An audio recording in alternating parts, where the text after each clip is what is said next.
kadangi išlaikiau egzą anglų kalbos VBA ant 97% ir aš tikrai manau, kad turiu gana gerą patirtį su savo egzaminu, tai pasidalinu patarimais, kurie tikrai padės, nes prisiparškiau burną. Žinot kodėl? Dėl to, kad dabar šitam AI amžiui yra lengviausia išlaikyti gerai egzaminus. Ypač anglų kalbos arba tiesiog kalbų egzaminus. Papuritam video, kuris gana išpopuliarėjo, dalinausi kaip geriau išlaikyti būtent kalbėjimo egzaminą, bet realiai iki to kalbėjimo jums reikia žinoti ir šiaip kaip mokėti angliškai, ypač jeigu labai straglinat.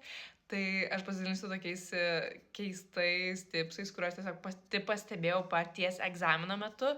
Tai iš tikrųjų, pirmas tipsas, čia nėra apie tai, kad jeigu jūs nemokat anglų kalbos, čia yra apie tai, kaip išlaikyti egzaminą geriau.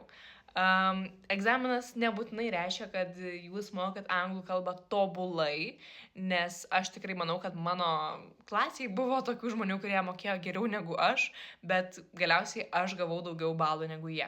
Vienas hekas susijęs su skaitimu, kad jeigu yra klausimas, kurio niekaip negalite atsakyti, dažniausiai tai yra kažkuris iš paskutiniųjų klausimų, būtent skaitimo pratime, tai žodžiu, jūs atsakymą rasit, žinot kur, tame pačiame tekste, of course, bet susiraskite tam tekste maždaug 5 žiauriai sunkius žodžius. Šiaip tuos, kurių, tiesiog patys nežinot. Arba jeigu žinot, jie yra labai jau ten aukšto lygio ir dažniausias studentas to nežinos. Ir aš jums pažadu, kad atsakymais į tą klausimą paskutinį, kurio niekaip negalite atsakyti, bus kažkur šalia tų sunkiųjų žodžių, ta prasme, tuose sakiniuose.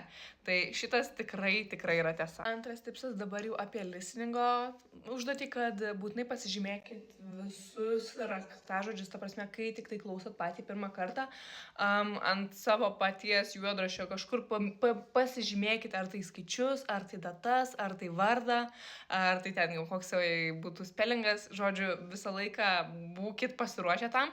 Ir geriausia, kad jeigu jums pasiseks išgirsti, pirmą fokusuotumėtės ant tų pačių pirmųjų klausimų, nes dažniausiai juos yra lengviausia atsakyti, ir tada antrą listeningą pasiliktumėt žiauriai tokiam labai aiškiam klausimui, būtent tų paskutinių klausimų, kurie dažniausiai ir sukelia didžiausią stresą.